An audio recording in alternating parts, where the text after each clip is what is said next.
Next story I'm looking for, Jacob. King Fazer, new region, coming from Brazil, qualifying to grand finals in their first tournament here in Europe. It's what I want to see. Such an electric way to start game one with a massive victory royale from a fan favorite duo. Will the momentum continue forward is the question. Yeah, they did a good job.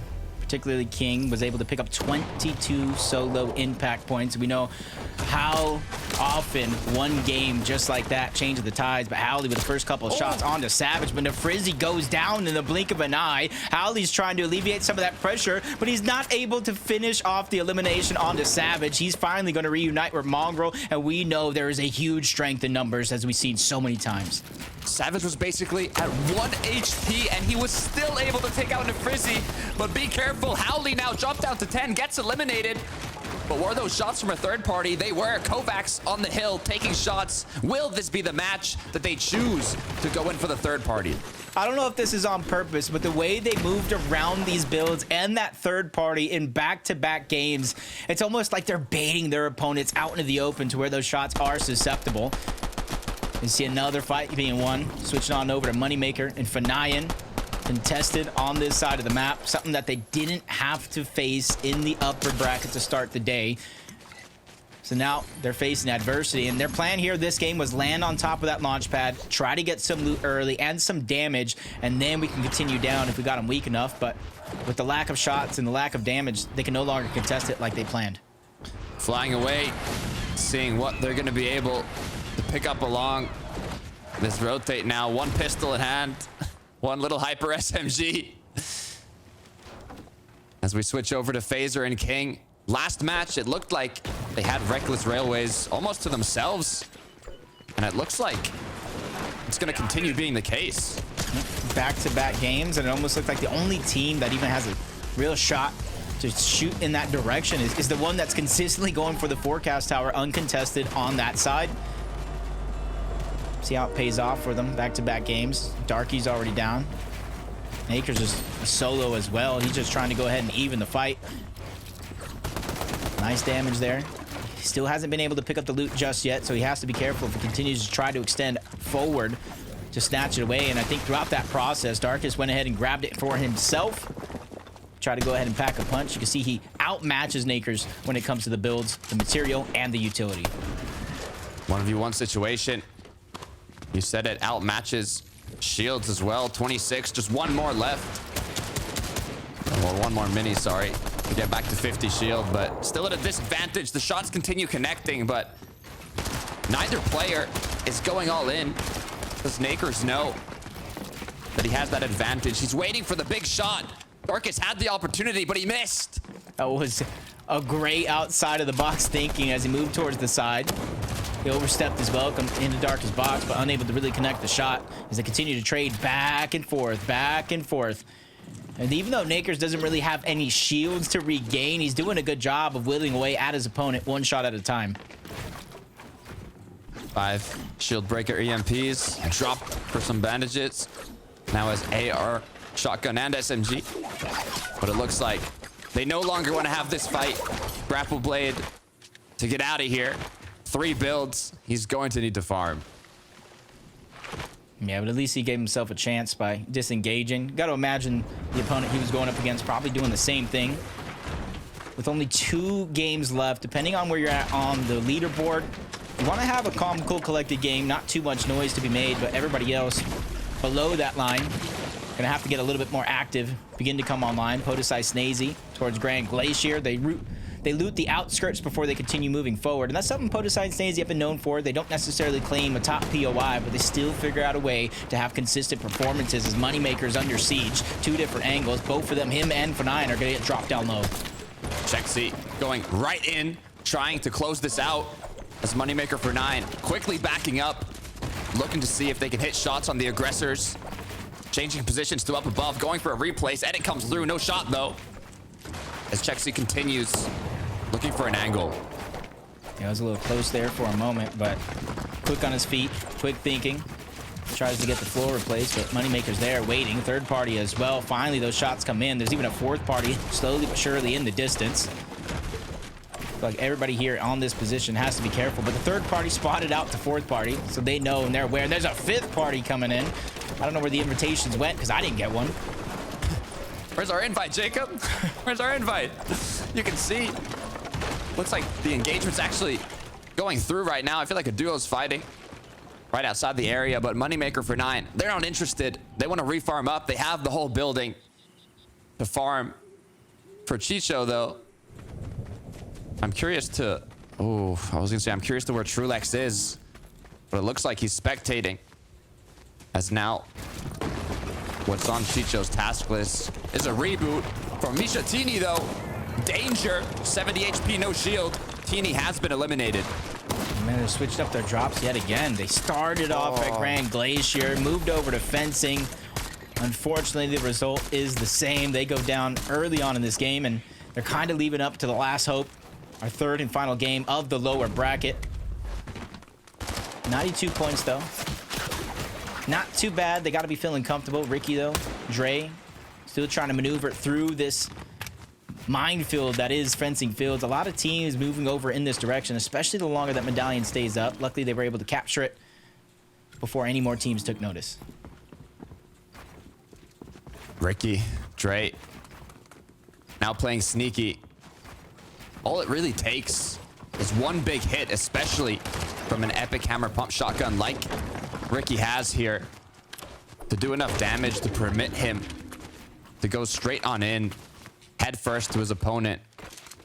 But it looks like it's not going to be needed. Going right back up to the roof, going back to position where they can look around and kind of get a good sense of where the duos are, who's rotating in the area, and how they can safely move forwards. Yeah, I'm not sure if they were actually able to capture the medallion, the loot.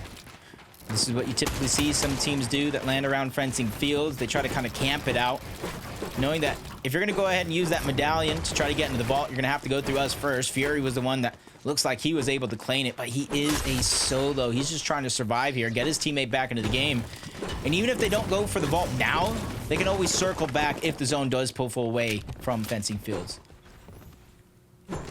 They do have that mythic striker AR, spare shields on deck, and all these duos now are continuing to rotate through fencing. There's a lot more than there were before.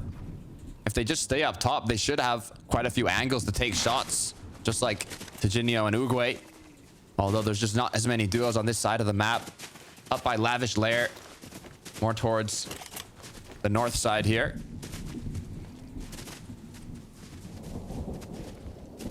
Tino and Uguay, solid performances to make it here. They just need to push themselves even further.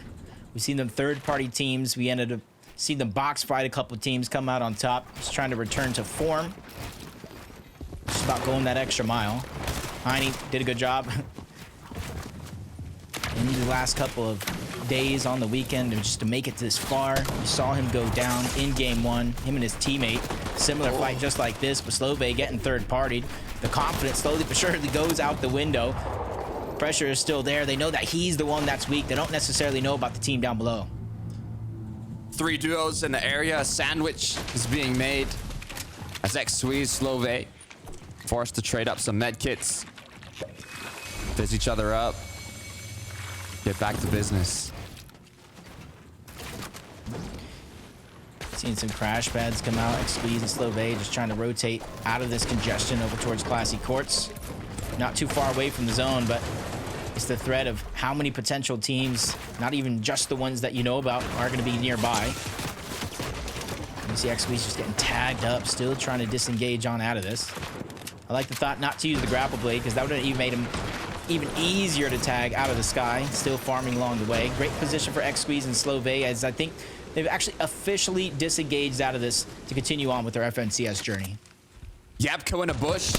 He just got shot. I don't know from where, but people always, now as they rotate, if they have the ammunition for it especially, will be bush checking, making sure that there's no sneaky duos looking for an opportunity to strike.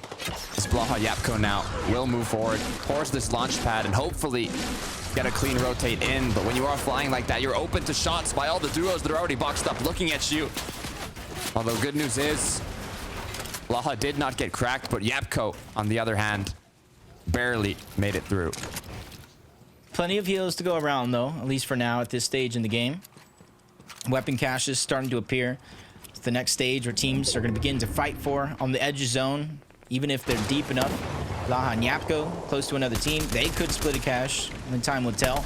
As we jump into another fight, Panda and Rico smush down low to the low ground. Shaw, low key, they're going to be the ones to challenge them down low. The weapon cache, you can see what the prize is for any team that ends up on top. Prize has already been taken, though, it seems, by Panda and Rico. So will Loki and Shaw want to continue with this back and forth? I don't think so. They are in a more uncongested side of the zone here up north. So I'm curious how healthy they're feeling, as there's 85 players up still. Storm Surge will be hitting shortly.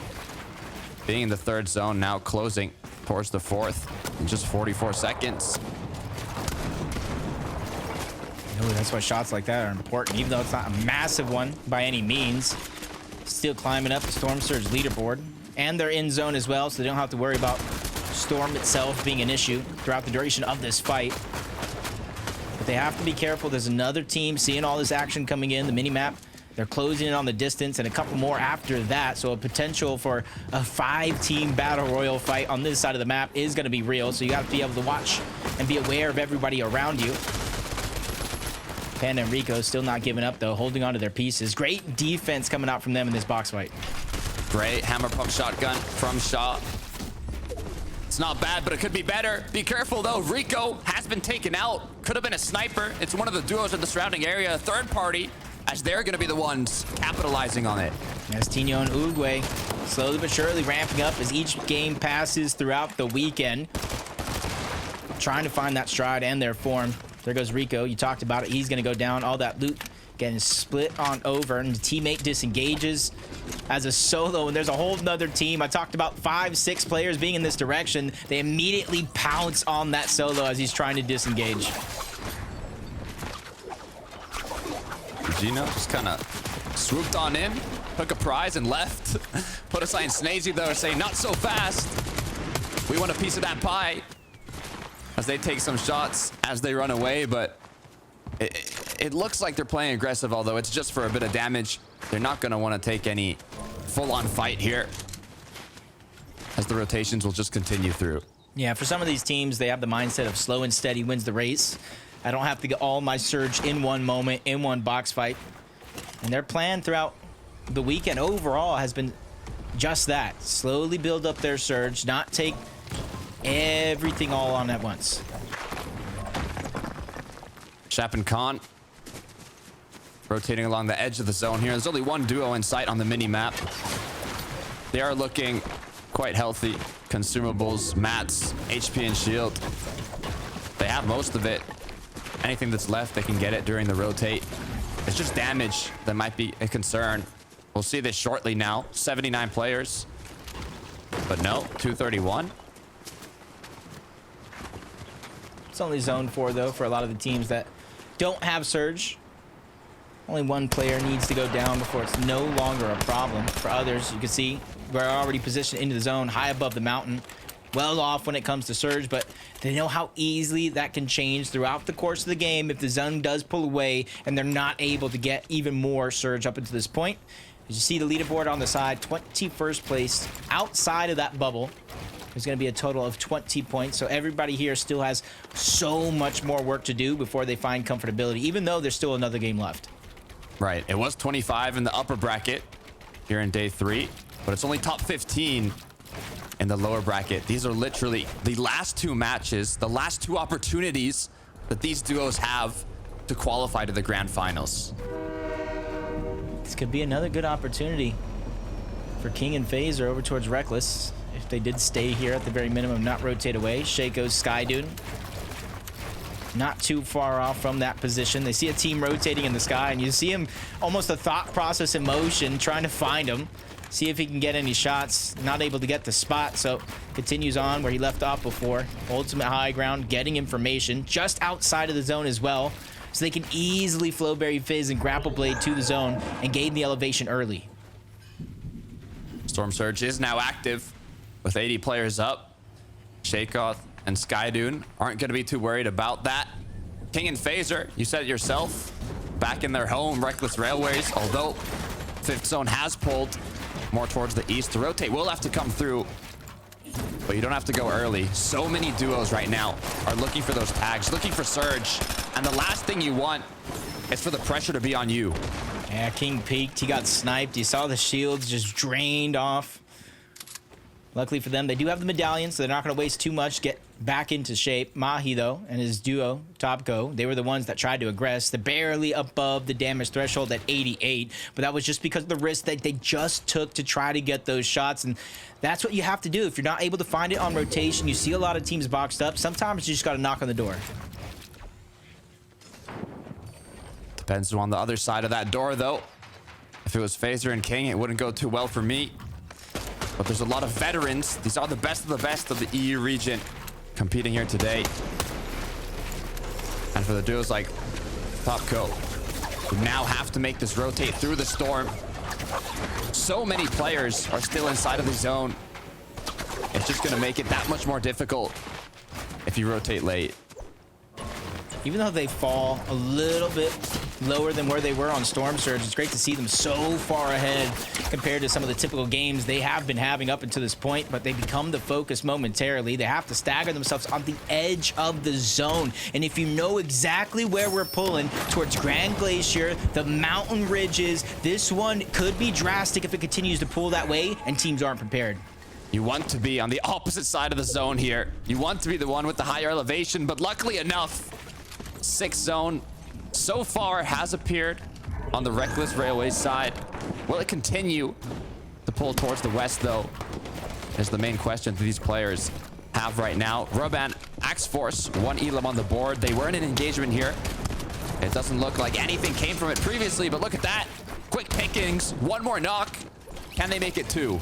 Literally just one damage above the threshold for now. They've done literally barely enough to go ahead and find some comfortability as it finally loads up, clicks in, see what the damage is really like here in this situation. And with Storm Surge active here in the 6th zone, it's not going to deactivate until 54 players are left. That's about 15, 16 or so players that need to go down. So everybody like Blaha and Mixon are in such a tough spot because they knew if they find themselves ahead here, they can easily fall right back below with so many players still left alive. Desperate is what they are now, causing them to make these quick decisions like jumping into opponents' boxes, but it could lead to their demise, and that's exactly what's going to happen. Yup, go Blaha gone, but it's going to be King and Phaser that capitalize on that situation and get the extra loot. Yeah, perfect find. Even though it wasn't a ton of loot that they needed, it was more so the Storm Surge. You saw them falling down that leaderboard little by little during their last rotation. Now they're right back on up in better shape than they were before because now they have all these extra mats, all these extra resources, everything that they need and more to continue to move forward into the next stage of the game. And you can see everybody around them that kind of took what we were talking about, the mountain ridges. They prepared for it, and that's why the east side is so stacked at this point in time. That's exactly what I was going to bring up. You can tell the experience of this lobby with the amount of duos that have based up around the east side here, because if it ends up pulling there, it's going to be way more difficult to rotate from Reckless Railways up the ridge versus down it. But look at that, Jacob. They were preparing for the worst case scenario, but it might have been the best for the ones who are at the railways. This might be a good zone for King and Phaser as well, because it's going back over to their home territory towards the Reckless Railways. They can recycle a lot of builds, but Lucy, Gavix, even though they have a rotation to make, being 35 above, they're using this opportunity to look all around at these rotating players to find some shots that they can land. Keffy and Relvis, they desperately need these shots now. 35 below, running out of heals and running out of time. 2 more minis will take 2 more ticks from Storm Surge, but all they need is 1 shot, being 35. Issue is 25 bullets and the Striker AR. If you end up using them all, that's it. You're gonna have to get all up close and personal. No more shield left. 2 ticks until Keffy gets eliminated. Uh-oh, only 1 now, and he just needs to land 1 shot is all it takes, but he runs out of medium ammo and goes down because of it, leaving it all on the line in our 3rd and final game of the day. But you see other players still positioned towards the backside of zone that need to make their rotation on over. Wheat's going to lead the charge for him and Shimoki, and he's going to be the one that's kind of tasked with finding themselves a safe spot in towards the zone. Straight lining it down the middle here, alongside almost seems like the whole lobby, as you'll have to be careful on where you're grapple blading to. Try and not pick the same positions that you think your opponents will. Avoid getting yourself boxed up. Where is Wheat though? Where is your duo partner, Shimoki? There he is, barely making it in, forced now to pop a med kit. And their position here ain't too bad either. We'll say they are stuck between a literal rock and a hard place, but you see them extending outward, giving themselves more room to work with as they make their way in zone. They know that they're 75 above the damage threshold, but at the same time, quickly falling below. They hear some shots going off inside. That's Vox. That's DKS. They're trying to take a 2v1 while the timing is right, but Vox goes down. Storm moving in. DKS can't be a hero. He has to continue to move forward, or it'll cost them everything. Both players now left as a solo there. Edge of Storm trying to hide if they can, but Storm Surge gets activated again. And now the players have to start healing up, have to start doing damage. But for Shimoki and Wheat, it's just capitalizing on these players that have not done enough and picking them up for that extra loot and eliminations. Yeah, now they have options. They saw a couple teams go out in this position. You're seeing them scrape together all that loot, bring it back into their base for the next rotation. Forces everybody, or at least the majority of them, into a max pull across the map. But once again, back on over towards Reckless Railways.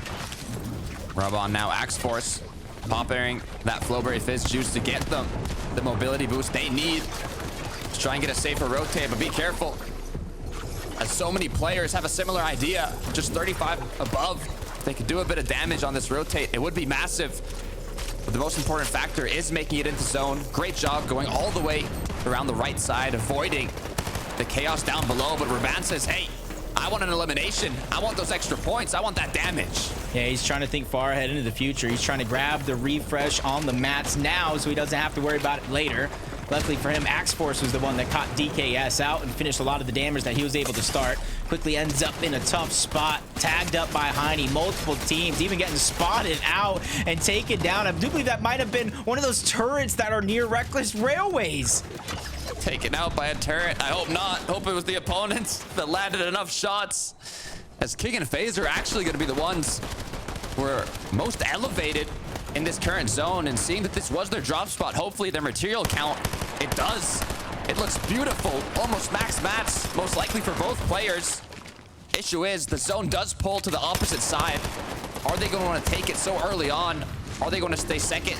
Go ahead, look back. What do they want here?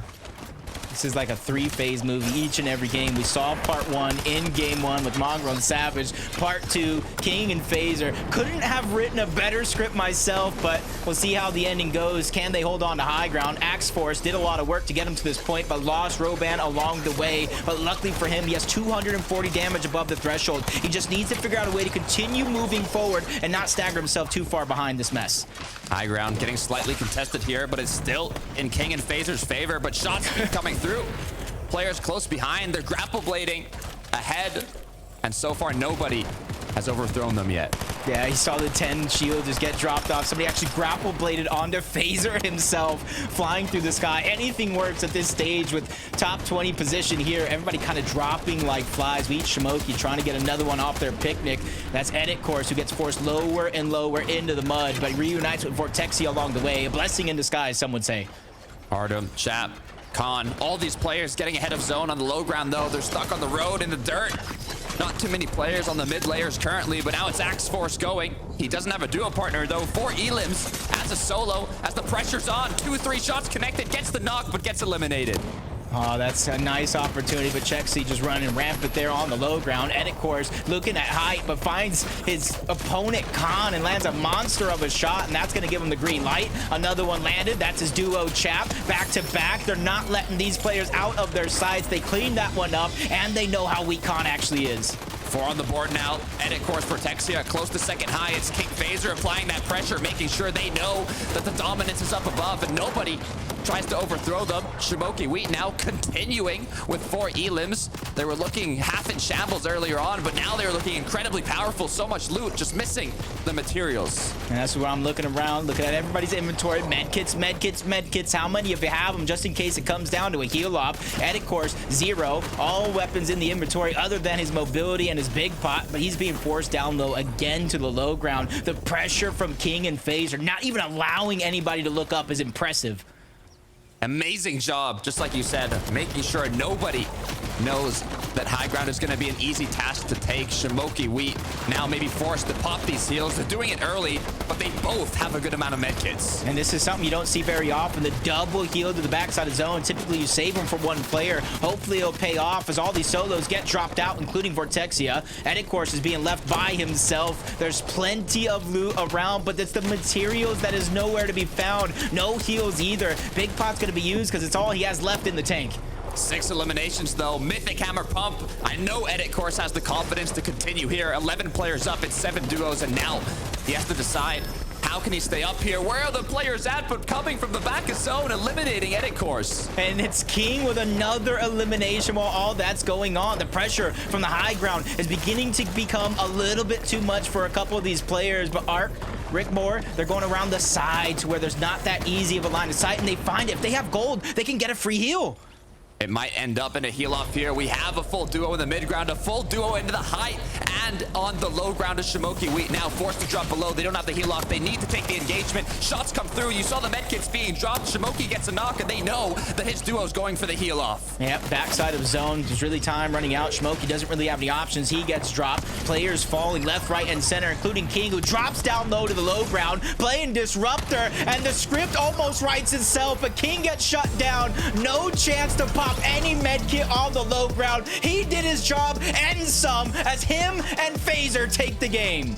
The script has been written, perfectly executed endgame from King and Fazer, from taking height in the first moving zone, holding it throughout the whole endgame, and King in the last moments dropping down while his duo partner Fazer plays the heal off, denying the heals from the opponents, ultimately securing them the win. They did such a fantastic job from upper bracket to lower bracket. A lot of teams will let the pressure, will let the disappointment get to them, but they didn't move across the world playing one of the best regions to go down and out in FNCS just like that. They stepped up to the plate and they hit a grand slam to win that game. Calm, collected, cold-blooded, and focused is what I see King and Fazer playing like right now. You could see they even had medkits to spare here. They didn't even have to play the heal off because King was so dominant in the low ground. And that's going to be it right there. The movie does continue. Savage and Mongrel, game 1 victory. King and Fazer, game 2 victory. As we enter the 3rd stage of this game, I'm going to throw it on over to Des to let them know what they see about this movie.